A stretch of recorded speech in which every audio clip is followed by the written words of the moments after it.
there exists a constant battle for survival. Welcome, my friends, to Atomics on a Friday, a fascinating journey into the realm of cybersecurity, data, and atomic testing. Today, we shall embark on an adventure with two seasoned experts who have roamed the cyber wilderness for years, honing their skills and strategies. Paul Michaud, a master of cyber shenanigans, has an uncanny ability to unravel the most perplexing digital mysteries. Alongside him is Michael Haag, a cyber threat connoisseur who has devoted his life to understanding and mitigating the ever-present dangers lurking in the shadows of cyberspace. Together, they shall guide us through the complex tapestry of this digital ecosystem, revealing hidden treasures and secrets that will undoubtedly leave us with a newfound respect for the world of cybersecurity. So, dear viewers, let us dive deep into the heart of this wondrous realm, where the forces of good and evil collide in an eternal struggle, and let us explore what it truly means to protect our delicate digital existence. Join us on Atomics on a Friday. Howdy. There exists a constant battle. Oh, it's still going. He wasn't happy with the first one, so he had to go for yeah, he was going to repeat. He's like, hang on. One more run. Thanks, Friday. David. We appreciate you. Yeah, man. Just double check our Twitch stream. Yeah, it works. I was worried it wasn't working anymore. It still works. Still get people on Twitch? Oh, we do. Get like 3. It's good enough. There's a crowd. We get a lot on LinkedIn, which we can't track, but we get quite a bit on LinkedIn and Twitter. Interesting. Yeah. Yeah, someone already dropped. They're like, this show, it's never going to start. It sucks. We're out. Yeah. I'm out. I don't even know Unfortunately, we're back, so there's that. Yeah, I forgot. We should have put a slide in here about all the like upcoming episodes that are happening. Oh yeah, we'll touch on those at the end, and then okay, that sounds good. Unfortunately, we have more in store for you. Yeah, it's a busy season for Atomics on a Friday. I hope people like the word "unfortunately" because I'm going to use it as much as possible today. Yeah, today's topic is like a hot one. Unfortunately, it's EDR. Yes, I know. Good times. I kind of miss Twitter. I occasionally go back on. I don't know what's going on camera today. It's still there. It's fine. You don't need to worry about it. Arrow. There you go. Arrow. Howdy. My name is Michael Haag. If you're new here, welcome. Pretty much the show goes like this every time. We've been off for like a week or two. Anyway, about myself, I'm a principal threat connoisseur and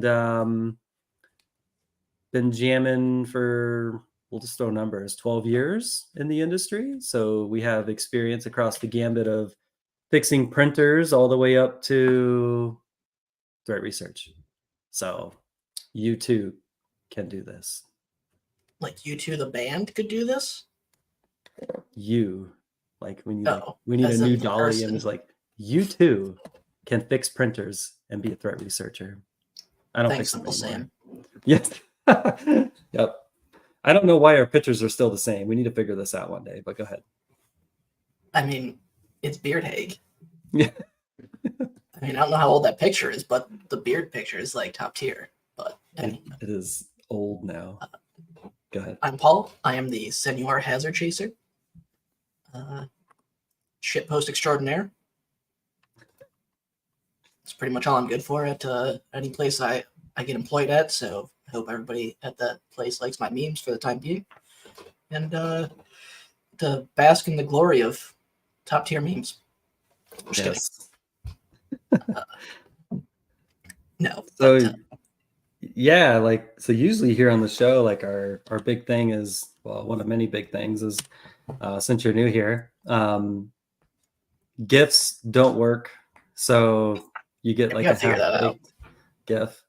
But one thing we like to talk about is things that we've been foraging for lately, which I feel like a lot of my time has been on Ivanti, Jenkins, Confluence, and then now Fortinet. and Cisco and I Juniper. forgot Citrix. Was there a Citrix one recent? I mean, Is define there never? recent. Yeah. Because I still feel like we see the Citrix bleed stuff occasionally. Oh, yeah, definitely. And I feel like There's that's one of even- those appliances that keeps on giving. Citrix is always giving. Confluence too. I'm still getting lots of hits for like 2022 CVEs and 2021 CVEs for Confluence. The Jenkins one kind of got calm. I haven't seen too many hits. I mean, I'm like, yeah, I got this massive like honeynet or something. I have like a few or one. And I'm like, yeah, it's slowing down. Slowing down. I feel like Yeah. every day you have new logs in there of somebody poking in. It's getting slow on Jenkins. I'm going to turn that one off. I'm going to move to Confluence or Citrix. I mean, Avanti, fifth one just got dropped. Yeah, that meme was so good from Watchtower. Their blog. Do we work for them now? I thought that was great. Did you see that? I don't know if No. you saw that. You're not on Twitters anymore. That's where all the Pull it memes up. are now. Here it is. This one. This is the meme they dropped. I made this. Oh, you made this? Oh, that's awesome. I made this.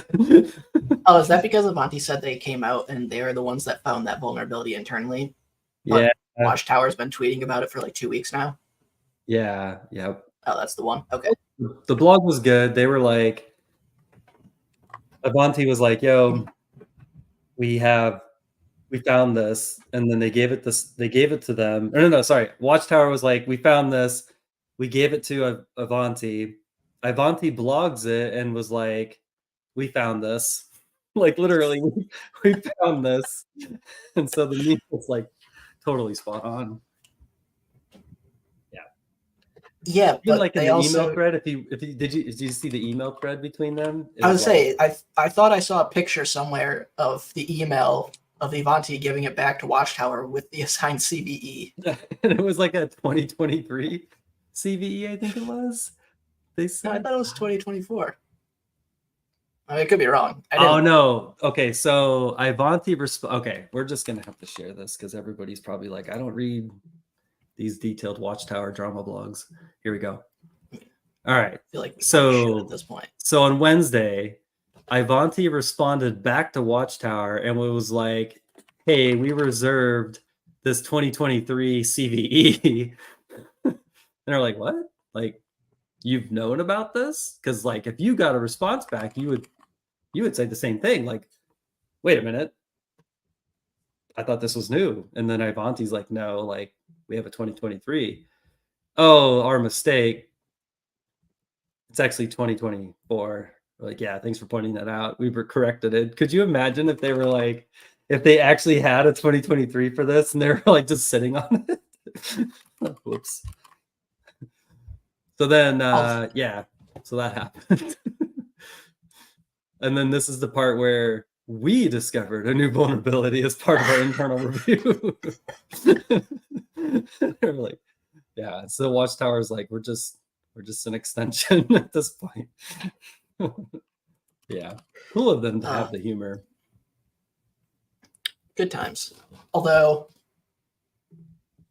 how about those toothbrush DDoS attacks now just getting obliterating poor organizations? Yeah, just people at home trying to brush their teeth, and orgs are losing millions of dollars due to these toothbrushes that are just DDoSing. I would pay good money to sit into that room with that vendor's legal team after that. They those doubled posts came down, out, and then the doubling down. Oh, they doubled down. Yeah, those tweets.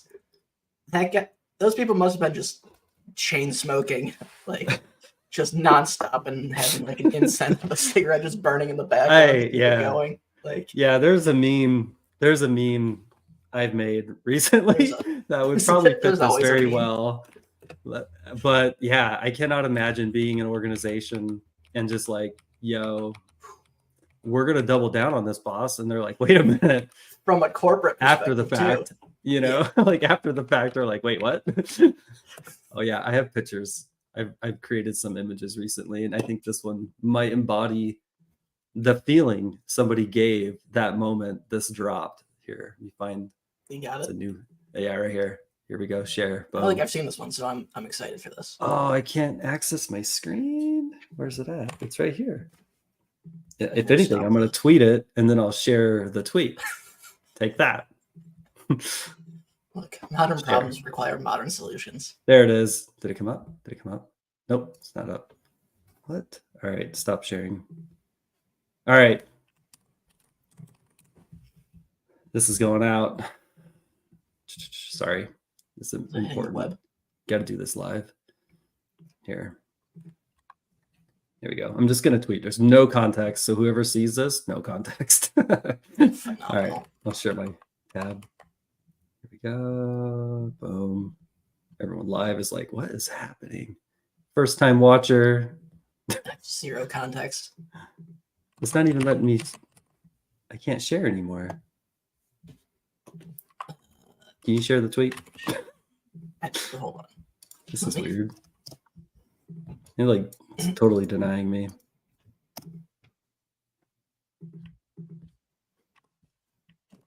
I'll share the tweet. Here's the. Oh yeah, I got you. Okay. Hold on. Go back there. So yeah. Share screen. Window. Let's go. Share. There it is. Yes. The vibe. Is that Ben Affleck? Yeah. Yep. That's top. Yes. This is a great picture. Yeah, I got more.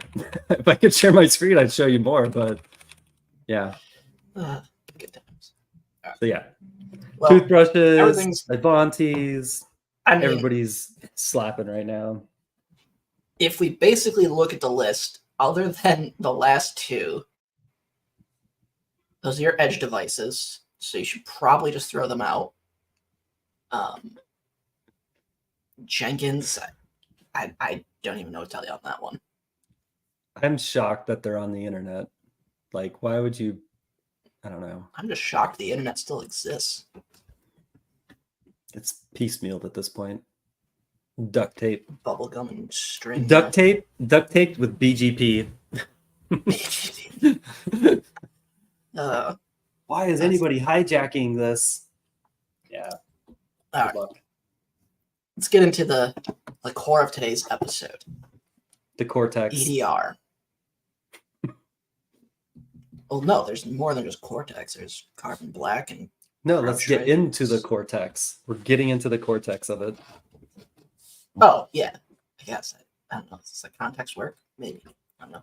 We need more. Let me pull up my dictionary. Periodic table elements. Carbon black. Carbon. Falcon. That's a bird. Anyway. Let's get to it, Paul. Figured it'd be a good time to touch on EDR. It's been a hot debate in meme posting as of late. Well, not lately, but beginning of the year, end of the year, it's been a good one. So let's kind of touch on it. We're not going to define bypass and evade. We've pretty much solidified that the correct usage is evade, and bypass isn't actually used in reports based on the tweet I posted a couple weeks ago. That bypass is actually used in describing the activity that was not observed by either the alert or the analyst team, not by the telemetry gap. Also used specifically in more communication aspect of reporting with the vendor of the EDR.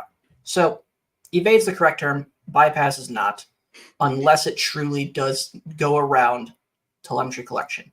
We'll get into that. But we're not going to target just one EDR. We're going to focus on EDR as a whole, because I think that's an important topic. But before we do that, let's jump into what are some basic EDR components. Now, very high level, there's a lot more to this. But basically, EDR itself is telemetry collection. Right? Tell me the things that occurred. Think of your sysmons, your where it's just pure a recorder, right? Take a microphone, you hold it up, and it records the data. Doesn't do anything else other than that. Then there's a prevention aspect of it. So you basically have one agent with two separate capabilities. Now, again, this is very high level. There's a lot more aspect that goes on. They can be purchased separately. So you can buy an agent that only does prevention. It doesn't record a bunch of telemetry. It gives you very basic metadata about what occurred from that activity if something does occur, right? So think your next-gen AVs, your endpoint protection products, right? So you buy CrowdStrike or Cortex or whatever, you can buy just the prevention, or you can buy just the telemetry collection, the EDR component. You can mix and match them. You have some customers that say, well, based on licensing costs, we're going to buy both components deployed out here. And due to cost, we're going to only use prevention over on this subset because of whatever reason, right? So you have different options. Now with that though, because they're one agent, but two separate components, and there's actually more components, the engines are different. Meaning when we see things like bypassed or evaded or whatever, and we see these tools that are like, oh, I disabled X or I bypassed EDR Y. Well, we're going to get into that a little bit more.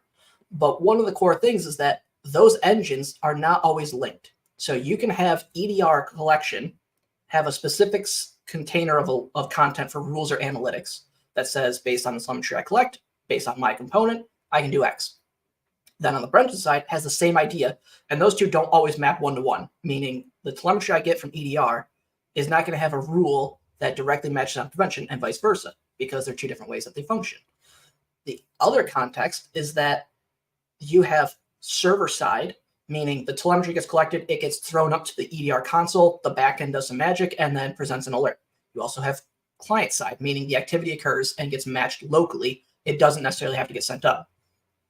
So there's multiple components. And this is important when you see things like EDR bypass or a tool that kills EDR or whatever, right? Like that context is important because that's going to lead into questions that you should, as a defender, be thinking about when you see these things or when these tools get dropped.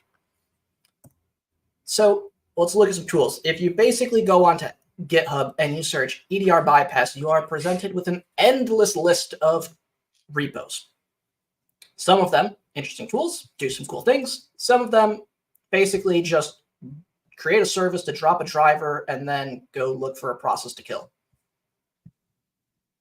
Not super elite, but it works. But it's also easy to prevent that activity. So if we look at a couple of these, we see the things like the killer tool, or I forgot the other one that was very hot and everybody was losing their minds on it. And then when people went and looked at the code, we realized it creates a service, it drops a driver, it creates a service, and then it uses that driver to kill a specific process or processes or services because it goes in. But again, did you Google just killer on this? Or EDR no, I killer? Googled EDR bypass. Oh, gotcha. Maybe I did. I don't remember.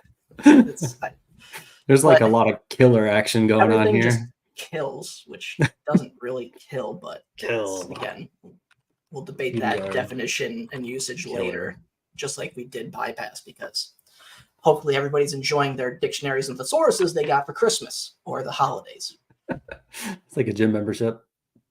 It really is. Like, so now all of a sudden you get hit with, hey, new tool has dropped and it's going to terminate your EDR.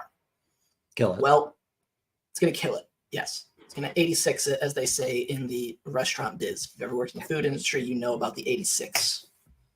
Front of house, back of house. You know what I'm talking about. Anywho.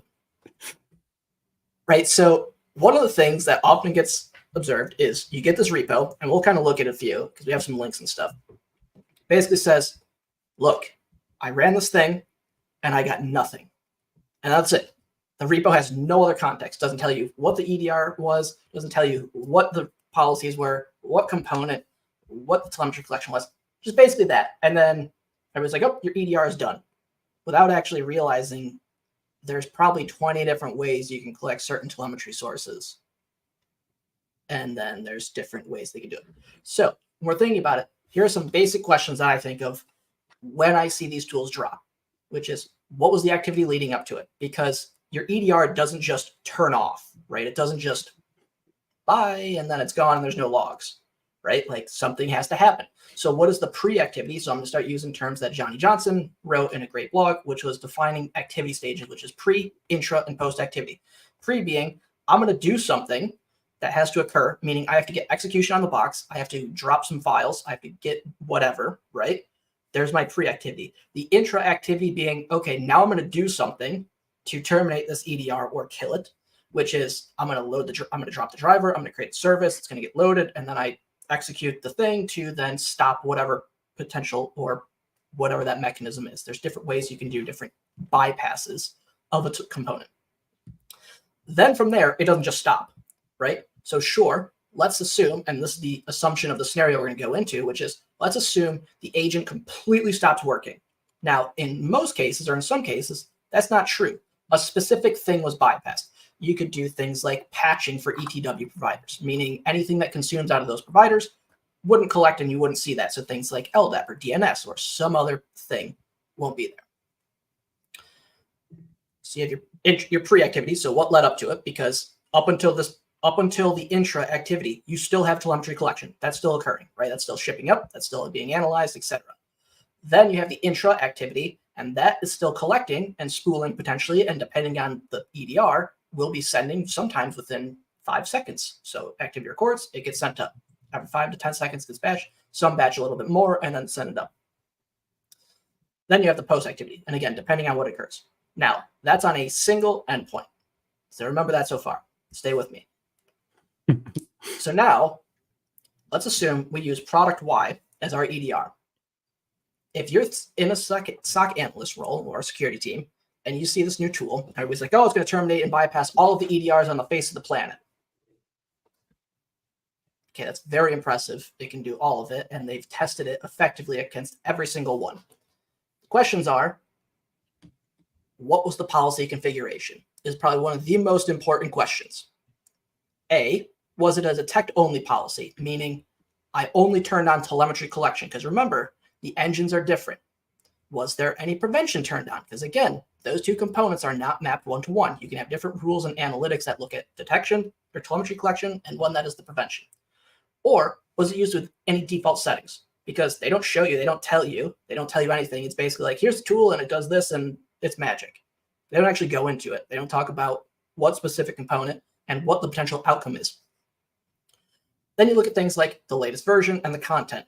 Sometimes you can absolutely have a sensor that on an older version did not collect from a data source that is needed to effectively detect that, right? So there's a gap in the telemetry collection. In a newer version, that could be completely changed and now isn't included. Or there could be a ruler analytic update that then brings that back into play, and now it actually can detect upon it or alert upon it, right? And now the last question being, was there no alert or was there no telemetry? I don't think I've seen a repo that effectively addresses any of these components of these questions that I think about when I see these tools drop.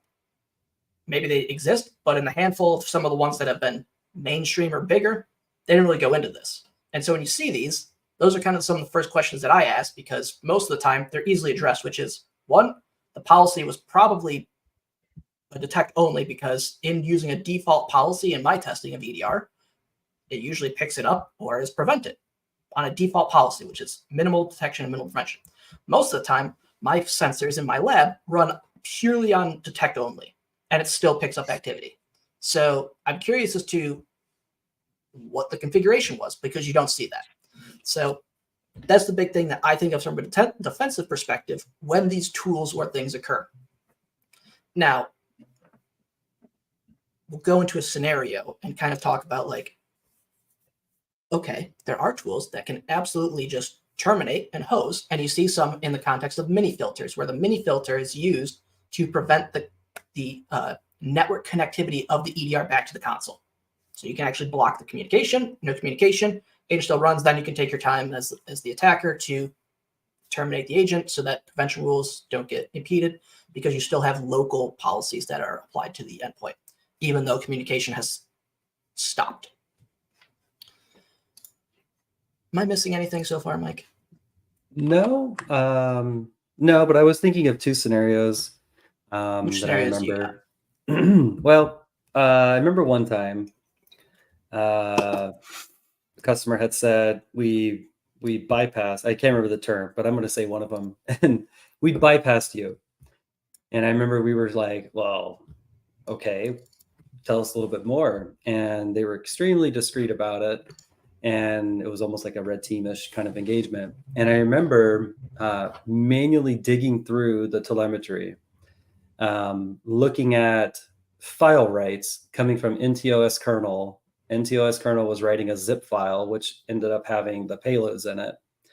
And I remember I was like, well, you said you bypassed us. You pretty much evaded all these things and all this stuff, but we still had that raw telemetry. Sure, we didn't have an analytic for it or a detector for it, but that telemetry was still there. So retrospectively, we were able to still go back and find, how they got on the machine, and then, the whole rest of it from there, which was kind of interesting. Yeah, I remember another one, and I know you have tons of these stories too. The red team had modified a DOTM file. You may remember this one, a doc template file. And pretty much it was literally just opened, written, saved, put on the file share. That was it. I can't remember exactly what it did, but when it was loaded, it was just a template file coming up. And I remember there wasn't much after that, but the telemetry was still there. We still saw this new user open up a template file, write, save it to this file share.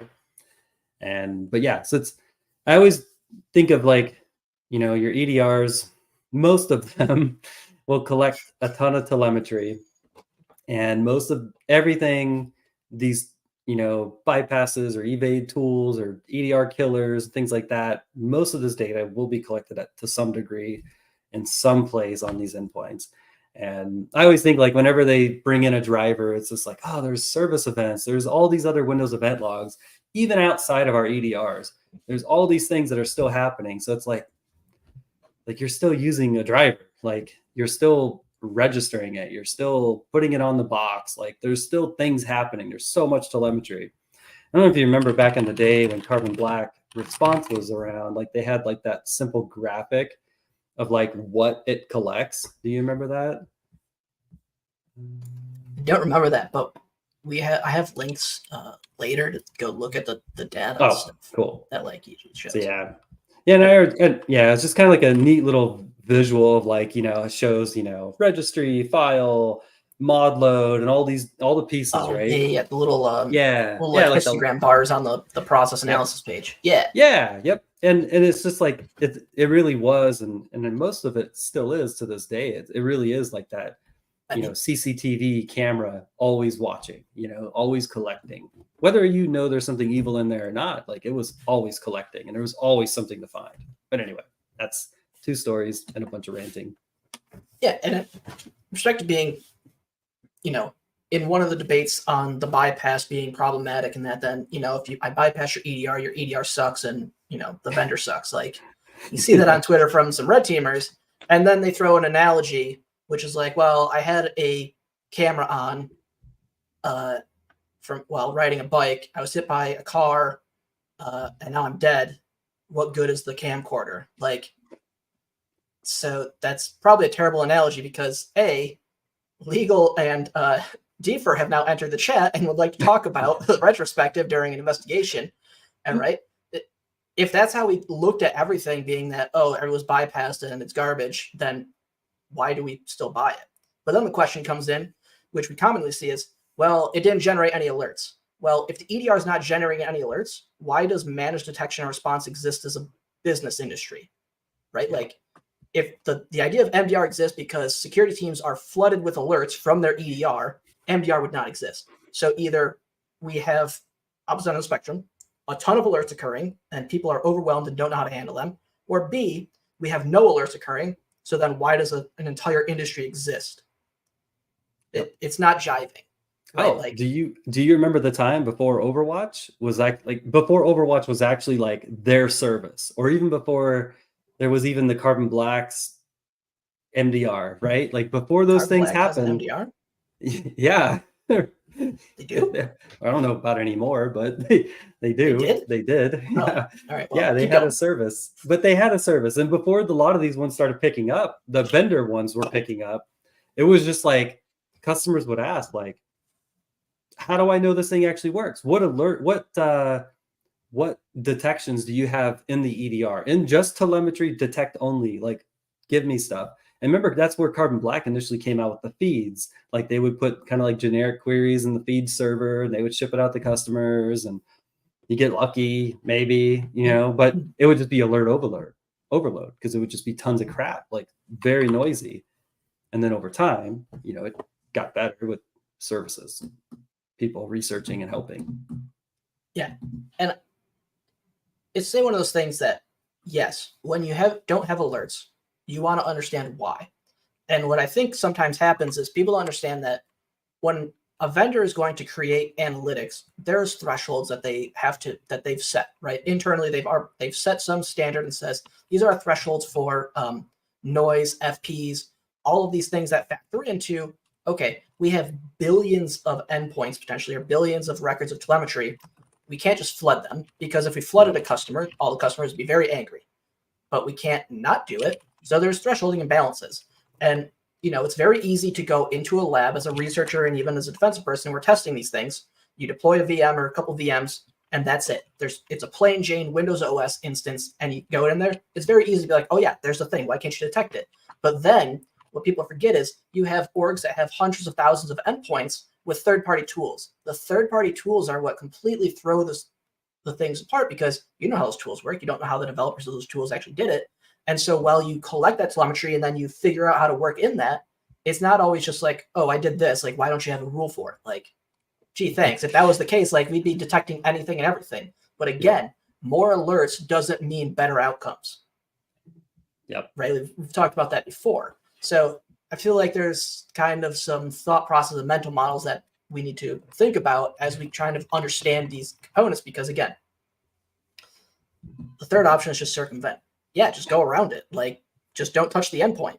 Identity is a huge thing. So, but focus Justin, on the endpoint of EDR itself, which now we get into the idea of XDR, which is that identity and network telemetry collection. There's a whole aspect to it. But let's paint a scenario to where OMG, the agent was bypassed, it's no longer communicating. That's a problem. But is it? Not really. Because you bypassed one agent out of 1,000, right? Let's arbitrarily say our organization is medium-sized business, 1,000 endpoints, one of them gets bypassed. Somehow, nothing triggered on the alerts. They used a vulnerable driver or some other thing to completely or a mini filter, and just terminated the agent. Nothing's collecting. Now, what you then have is activity that comes from that endpoint. So that may not be collecting and presenting the data to you in a usable fashion via alerts or telemetry searching via your console, but there's still things that occur, right? They're not just going to sit on this endpoint and do everything on the endpoint unless they get really lucky and all of the gold that they want is on that endpoint, and then they just leave. Like that, I've seen stuff, and generally from my experience, they've never just stuck to that single endpoint or to one endpoint. They always go somewhere else. Now, you have things like network connections, meaning that endpoint is going to communicate with other endpoints that have an EDR installed. So now you have remote activity from that. You have authentication activity or authentication logs. We have the other agents. And then, of course, we have firewall data. So while, yes, we are extracting away, if we talk about executing things on another endpoint, well, you then have to, again, do the pre-activity of, okay, I'm going to go to this endpoint. I'm going to bypass that agent again, right? So now I have network connectivity into that endpoint. I have activity of the pre-activity leading up to the bypass of the agent, and then the intra-activity again. So we have all these steps, and then all of a sudden it's going on. But now, what about things like Ivanti or your Citrix, where the appliance itself gets compromised and there's no agent on there? The same fundamental idea applies of, I'm tracking a remote source that does not have an agent. Can I still find that activity? And the answer is yes. And you can do it effectively well with EDR. Even some of the basic things like a Sysmon, where it's just very minimal high-level data, which I think Sysmon actually has better collection in some cases than some enterprise EDRs that you pay for, but that's just me. But going back, right? So it's not the end of the world. Is it a problem? Yes. But does it mean that that's it and now our environment's ransomed? Like sometimes we get painted pictures in Twitter threads, which I think a lot of context is missing because Twitter and people are just throwing 140 characters out and that's it. No, like there's opportunities. But so the agent's gone. Now what? Right? Like, again, we go back to figuring out, well, we treat that as an unmanaged host, right? A host without an agent. It's still, we may not have visibility into what's occurring on that, but we can track the activities, right? Authentication is going to occur from that source IP. Execution is going to occur from like a PS exec standpoint, or, in packets, WMB or WMI exec, SMB exec, PS exec, etc. So it's not the end of the world. But let's look at telemetry that EDRs potentially collect, and let's kind of jive on some of those, which I think I have them pulled up. Oh, cool. I think. We'll find out. Hold on. I do have them pulled up. Let's just see if I have single screen, so I don't know. Oh yeah, that Cortex endpoint data collection was cool.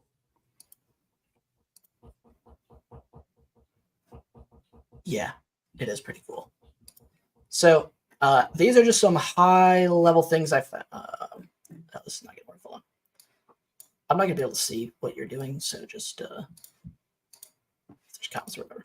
All right, let's take a look at some different telemetry sources that get collected. Now, again, if we go back to the idea of bypass, and there's different components, and there's different ways to collect a specific telemetry source, let's look at some of the telemetry sources as a high level. We're not going to dive into specifically how some of these may collect them. So you have things like mounting a device, files, right? In this case, creating, reading, deleting, renaming, moving, etc. DLL loads, process creation, injection for threads, network telemetry, protocols, statistics, registry, right? So even if one endpoint goes off, we can still see via Cortex, there's still a lot of opportunities from remote endpoints because we, again, are going to assume that they don't just stay on one. So there's a ton of different potential and that we can look at from the identity, the network, and the endpoint and the endpoint being like process telemetry that we can use. So that's just one example of different agents that get collected, how they can do it. We can see here like the Windows event logs, if they're turned on, get pulled in. It's quite a good amount. And then EDR for Mac. If we go into like Microsoft DFE, we can kind of see some of the same things. I didn't realize they collected CAPI logs. Is that new? No, I don't think so. I don't remember seeing it last time. That's awesome. Them. It's fancy. Yeah. Actually, no, they've been on there. Oh, okay. I remember seeing it. I just don't remember seeing it on here. It's there. That's cool. Let's look at some. Let's look at, I think.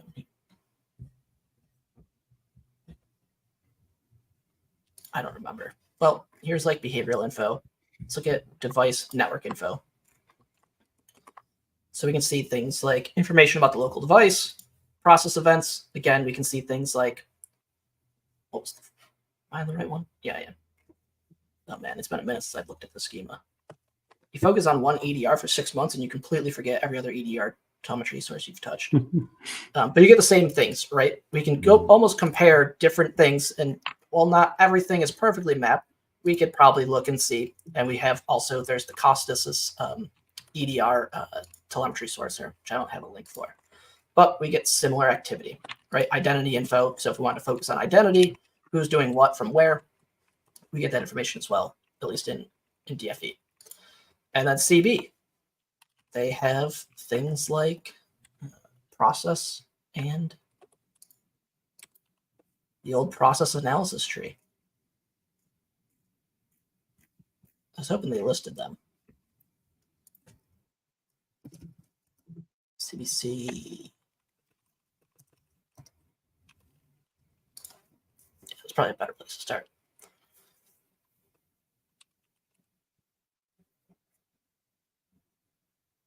Beep, beep.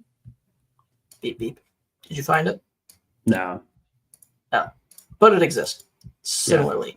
But it's out there. We can do the exact same thing. So telemetry source. Okay, switch it. Okay. So where was I? So again, we focus on what is the pre-activity, right? What is the activity that's going to occur for these bypasses or the activity of somehow being missing? Then we think about, okay, what occurred as the intra activity in order to do whatever the objective was. Bypass the agent, terminate it, kill it, mini filter, whatever. And then you have the post activity. Now the post activity could be a variance. Now, if we think about some of like the things like Ivanti's going on, we think about, okay, we know that the web shell is going to get dropped on the appliance. The management IP is potentially going to be the source. So if we know those sources, we can look at incoming connections from those management IPs and then focus on, okay, well, then what occurred from there? We can see maybe, is it suspicious that one IP is now logged into 1,000 endpoints or has attempted to log into 1,000 endpoints in packety, right? Like remote execution, collection, etc. As some ways to do it. So again, it's very, at least in my experience, I have yet to see an instance where an unmanaged host or a host that had EDR and then it stopped reporting and then nothing else occurred. Okay. I have not come across that or not have been able to at least track to an unmanaged host. Now, we may not have visibility from the EDR perspective of what occurred because it's missing, but forensically, you can then still do it, which still provides valuable insight, even though the whole idea of, well, the camera recorded it and I'm dead, who cares? You got ransomed. Well, that's probably the dumbest analogy I've heard. It's still viable information because you can then make it better, right? So don't think like just because something is missed or there's potential that it's there, there's still opportunities. The next thing is that EDR is not perfect. None of them are. If they were perfect and they stopped everything, they stopped breaches, they stopped mimikats, this industry would basically be completely different. Most of us would be out of jobs. We'd be sitting on the beach hanging out because we'd be cashing in our checks and just becoming Kiwi farmers or sipping Mai Tais on a nice coastal beach or whatever. Kiwi farming. That's a good one. I mean, why not? Yes. I actually know somebody that's a Kiwi farmer out in California. It kind of sounds like the life. Yeah, that does sound good. Yeah. At least you're not dealing with Avanti, right? Yeah. Like Kiwi farming at 5 a.m., dealing with breached appliances. Like, Yeah. I mean, I kind of have an idea. But so some common scenarios that get organizations into trouble. Now, yes, are there times where there is a pure telemetry gap or capability gap of the sensor? 100%. Not saying that it's not. But most of the time, when organizations get into trouble, these are what we can see. Inconsistent deployments, agent versions, coupled with the content and rule updates. So you'll have agent versions that are like, the most recent versions, agent 10, and you see things like version 6. You can't expect that to function at, version 6 level at the capability of 10 and never touch it again, right? You can't, it's just like Windows updates, right? Or OS updates. Can't expect to be completely secure if you're not patching, right? Like you have to do something in order to maintain it.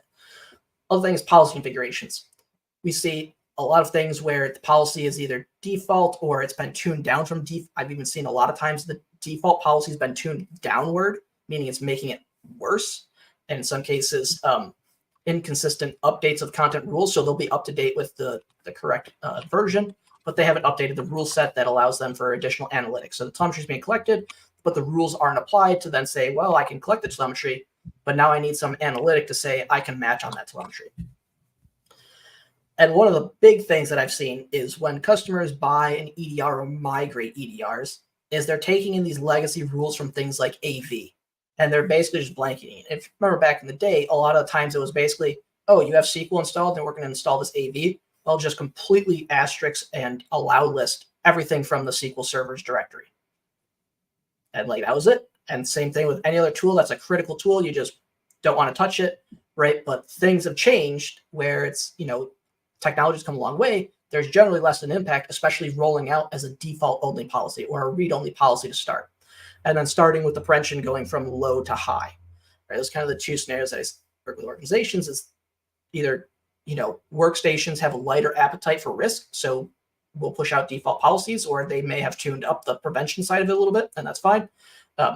In some cases on those critical servers or those tier zeros where you have a higher risk, lower risk tolerance of things breaking, you deploy out in either a read-only or you create some specific rules and exclusions that then tune it. But these are generally the common scenarios where something bad has occurred and the agent didn't do something, and it's generally one, if not multiple, of these bullet points. So while we can, yes, point fingers at the EDR, we also need to point fingers at ourselves and say, am I doing the right thing to ensure that I am protecting the organization? If I'm not doing these things and making sure that the agents are updated, they're patched, I'm deploying out, my policies are good, and working with the vendor to ensure that these are going to work as I expect them to. It's very easy to say, well, I threw a bunch of money at that vendor, do the thing, right? But then I'm not doing anything else. Like, it's very difficult. But as an organization, and working in both, working as a customer, but also for vendors, you see both sides of it. So it's important that it's a multiplayer game, and hopefully you keep the communications open with your vendor to work in tandem to make sure that you're getting the most out of these products and services. But these are pretty much it. I personally have not observed the amount of environments that I've seen that are fully patched, fully up to date, default policy or better across the thing is pretty much never. I don't think I've seen one that has a fully patched, fully deployed, every asset's accounted for. Like, I have yet to see one. Now, Yeah. I've seen some that are very close, right? Like some old systems that were like VMs get spun up, etc. Where I'd say like they have like 98, 99%. They have actually very good asset inventory. They're very good about maintaining it. But they do have some legacy policies that could get them in trouble. So I have definitely come across that. Yeah, and that endpoint asset management piece is like extreme. Like I remember at one of the companies we had, they had like 14,000 endpoints in SCCM. And it's just like, how did you guys even get to that level? But they also had a flat network that was also with like all the products sitting on the network that ran Windows. So there's a whole section of the org, the Windows infrastructure, that wasn't even monitored because it's product building and testing and everything like that, which a lot of orgs are plagued with, right? Yeah, it's insane. I think part of where we get in trouble is calling things solutions. This is going to solve your problem. This is going to be the end all be all. And it's not. EDR and any other tool is just that. It is a tool in your repertoire or your belt to help solve the overall problem. And it may solve specific problems, but it's not the solution of end all be all. Because again, if it did, like, we wouldn't have competitors. We would all be drinking our Mai Tais and being Kiwi farmers, right? Like, it's a tool, and we need to understand that. But we still also need to factor in that a lot of problems are solved with just good IT hygiene, asset management. The amount of orgs that I've worked with who've had things like appliances compromised or potentially are like, hey, I've got, vulnerable X appliance. And they're like, cool, what are the internal IPs, the VIPs, the management IPs, etc., and can spit those out quickly, can generally are better off. Like they can do those. Like, is it there goes my marketing career. Let me tell you, I should actually go into marketing. I'm going to create a marketing company that's basically like anti-marketing. Like, we're going to spitball it as it is. We're not going to tell you it's going to solve your problem. We're going to tell you the specific thing it solves. And if you don't like it, well, go buy something else, I guess. Like, see how well that works out or how long that lasts. I'm going to pitch this to my wife later, see how, like, it's time to leave my role. I'm going to spit up a new industry. Anti-marketing. Anti-marketing. But like, it's critical because the orgs that have something happening and it's coming from an unmonitored IP, and they can quickly turn around and be like, oh yeah, that's tied to appliance X, or oh, that's part of our VPN pool, and show that they have like singular control, are very capable of responding and preventing worse things from happening or continuing onward. It's the ones that can't do that, where then they're like, oh, I got to go check, and that's 4 hours later and things are just getting worse. And you're basically like, chasing the player at this point. And like, yeah, we don't know, like, everybody's gone, or like, we can't point it. Like, those are just bad days. But again, like, it's, you gotta help, gotta do the work. Is it fun? No. But does it pay off at the end when you put in that initial work? 1,000%. So go check your agents today. Go look at their policies. Look for those things that are legacy that you carried over from 7 years ago. Guarantee you could probably remove it. Does that? One thing, I was working with a customer one time. They had like a list. It was like an Excel sheet. It must have been like a 500 rows long of different like exclusions or rules. Some of that software wasn't even in the environment anymore. Like that's probably a good thing to go look at. Go look for software if you have the capability and can say like, and you have good software inventory as well, not just hardware, and go, do I even still have that software today? And who's using it and where is it? Like if you can do that in like under 5 or 10 minutes, you're good to go. If I identify that's not, well, I take that exclusion out. That's an opportunity. Oh, the recommendations, which I was already on. I totally forgot to put the slide in because we normally never have this. Somebody was prepared last night when they were building True. this. Go check your agent inventory. Go look at what you have installed and is reporting, but also what's not reporting compared to what you have in Active Directory. Go look at the VPN pools. Make sure you have those documented of what is your pool for appliances, what are the management IPs or the virtual IPs of edge devices, your Citrix, your Avantis, etc. Have those documented. Review your policies, like the big thing. I mean, when's the last time you checked and saw what new stuff was pushed into your latest agent update? Reading those update notes for when they come out. Yeah, I check them all the time. Yep. But I work for an org that pushes them, so I kind of like have to. I feel like it's part of my job. If like it'd be doing a disservice if I didn't. And be like, oh, that's a cool new telemetry source, or oh, hey, it can actually block X now. Yeah, increase the visibility. That's probably. I did click it. Remember that one. All right. And what I mean by increased visibility is there are EDRs that allow you to turn up the telemetry collection. So it may not have a preventative component, but it allows you to collect additional telemetry that may result in higher, like there's more appetite for alerts. So like one, for example, was that I remember from back in the day is like the CrowdStrike Force Depth ASLR stuff. Increased telemetry. You can also do things like .NET collection in some EDRs where you can actually enable that a little bit louder, potentially more FP or noise from those, but does give you increased visibility. So it doesn't necessarily block it, which again, if your risk appetite is, hey, it's going to maybe increase some telemetry in your collection, but you're not going to do it, I would highly recommend looking at it, especially on endpoints to start, like your workstations and those critical servers. Look on tuning and collecting more versus just potentially what's there. So go look at some of those things that are usually probably off by default in some cases, because again, it's not critical that they're on, but they do give you some additional data that could be interesting and worthwhile in hunting for. So look for those things that allow additional collection of telemetry. Test those out. Even if you start with one endpoint, do some additional testing, see what that looks like. What's the increase, especially if you're shipping them off to your SIM, like if you're collecting it outside of your console and pushing it somewhere else. Obviously want to understand and not destroy your licensing costs, because SIMs are expensive. Yeah, they are, especially when they're about to get acquired by another company. The price went up. No, the prices are so going up. All right, that's all I had. That's my rant on EDRs. Go do the work. Go do the work. Go do the work. Go work with your vendor. It's a partnership. The more people that treat them like that. Some of the best relationships I had with people were good partnerships of understanding that. Even when we got smacked around by, pen test and red teams, like the understanding that, like, yeah, we know that there's gonna be gaps, and turns out some of them were, I remember one time doing a POC of sensors, and the same EDR. They had two endpoints. They ran the exact same test on. They're like, well, we saw you had additional activity over here, but not on this one. And then it turns out it's exactly that, a misconfigured policy. Specific things were not turned on. Agent version was the same, content version was the same, but they had differing policies. So you didn't see the activity, and so that limited the capabilities of those. So just another good example of testing those. So go review them.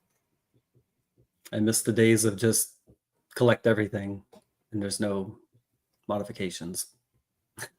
Does that exist anymore? Did that ever exist? I feel like that was not, like, even with CV response. CVR with response, it would just collect everything, but you could also disable some stuff if you need to, like BioMoz or whatever. I think a lot of them.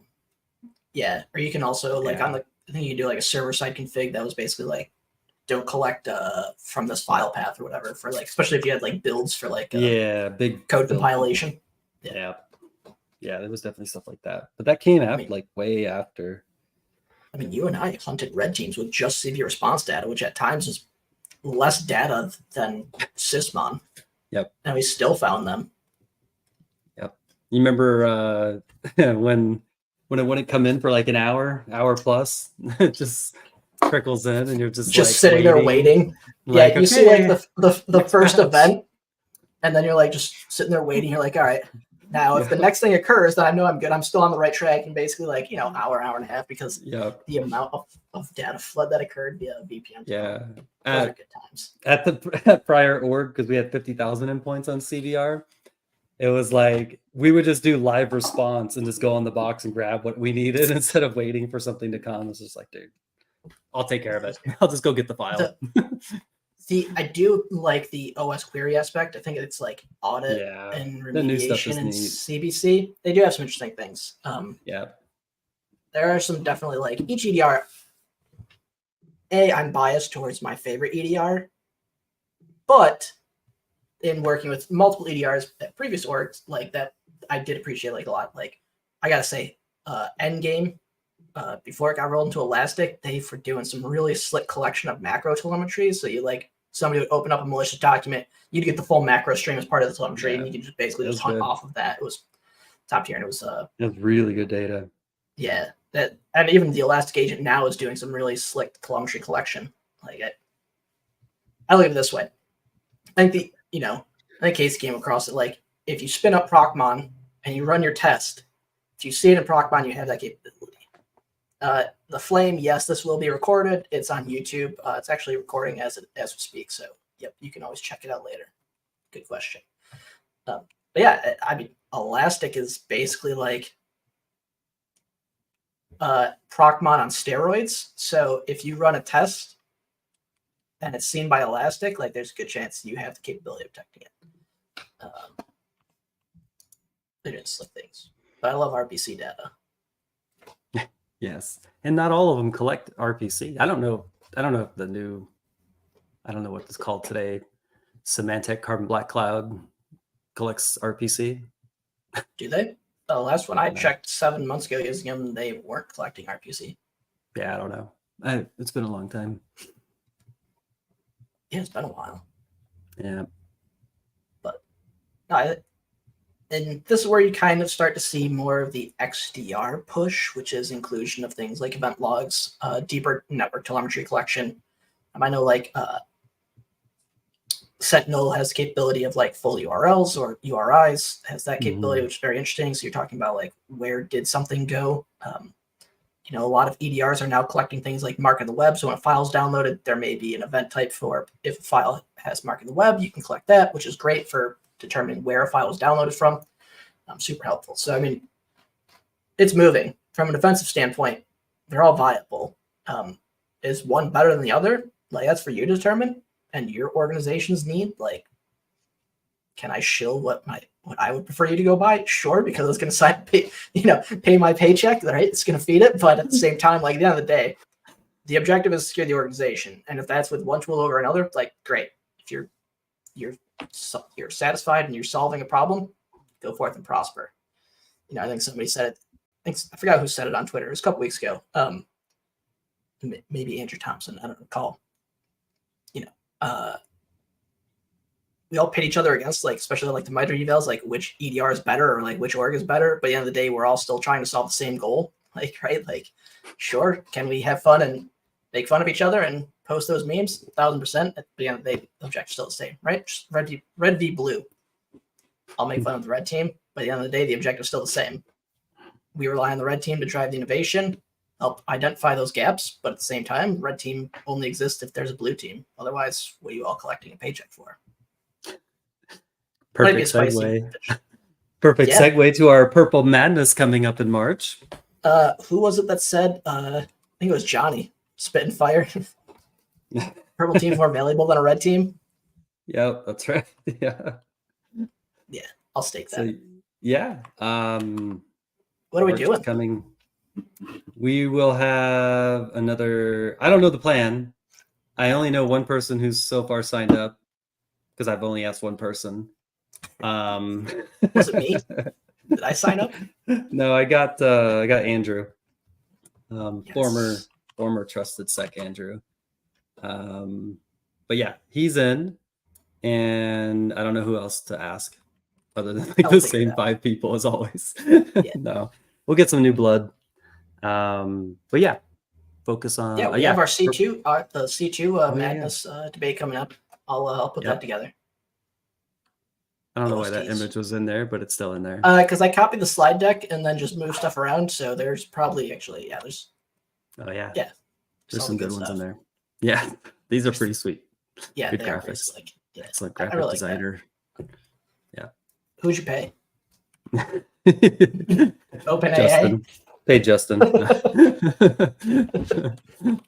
But yeah, I'm sure we got there's lots going on. But yeah, Purple Madness will be the next big one up in March. So if you get a random DM from the Atomics on a Fry Twitter account, I'm telling you, we still got to change the I to a Y on the handle. So good though. Yeah, you'll get a DM if you want to come hang out in March, talk about purple teaming or red, blue, purple, maybe Intel. I think we did Intel last year too, right? How Intel we had Harrison on. Yeah, maybe Harrison wants to come back on. Yep, it's an easy ask. Show whatever he's been doing. Yeah. Oh, speaking of next episodes, we were going to talk about that. Yes. Anton is joining us next Friday. Anton will be here to talk about his course. And I'm excited about that. Constructing defense. He's been adding lots to it. And such a good course. Yeah, I'm really stoked about that. So come hang out Friday. For a preview of that. And then next Wednesday. Weeks. Wait, next Wednesday? Wednesday, yeah. It's a busy week next week for the show.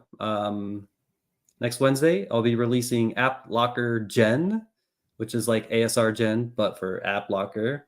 So I'm stoked about that. That'll be out. And then mostly looking for lots of feedback because I don't know which way it's going to go. So I'm excited about that too. Yes. I was actually going to ask, since we're doing Anton will be here. I was thinking about asking if Michael, if you're listening, if Michael Casquara, I can't remember how to pronounce it, sorry, but his hunting adversary infrastructure training course looks BA. And so I was thinking about having him come on and share his course too, because it looks rock solid.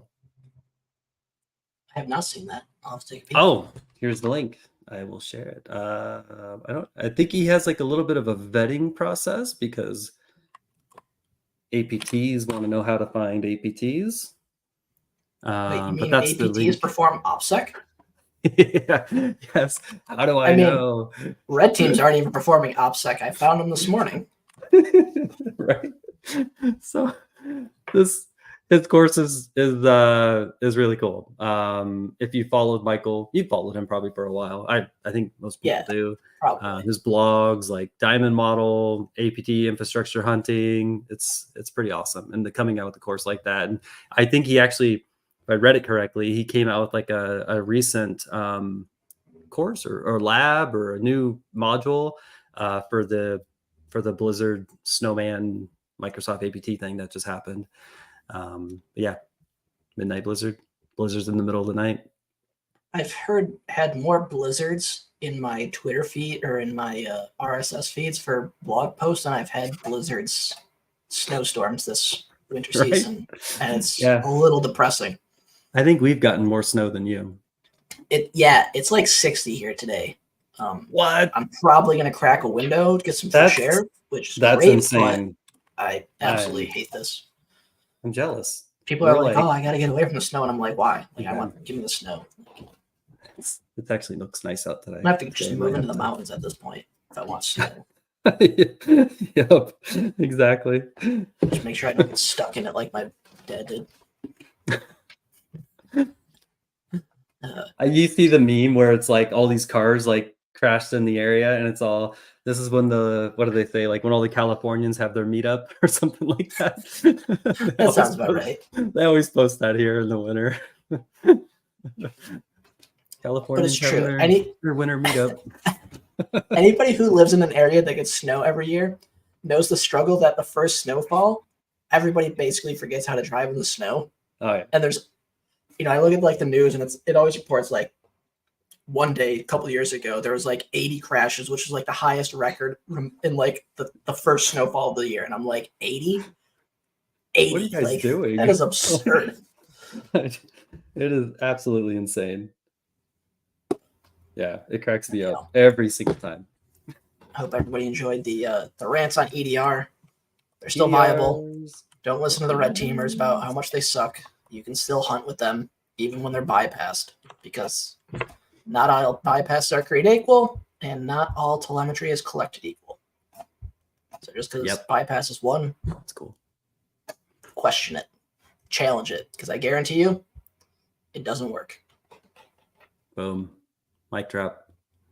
That's my spicy take.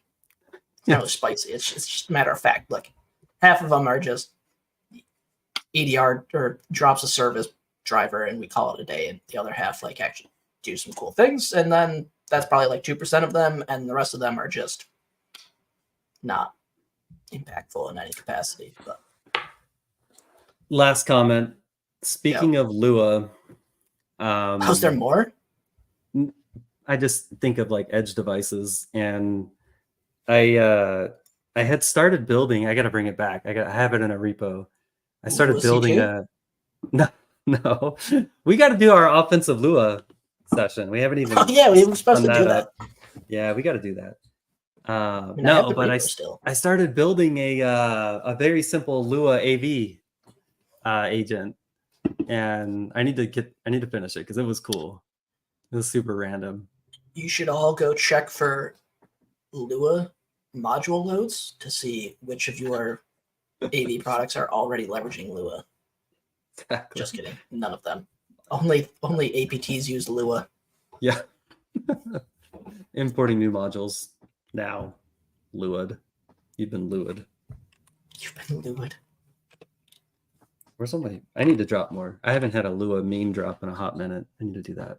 That's my next trick. Slacking.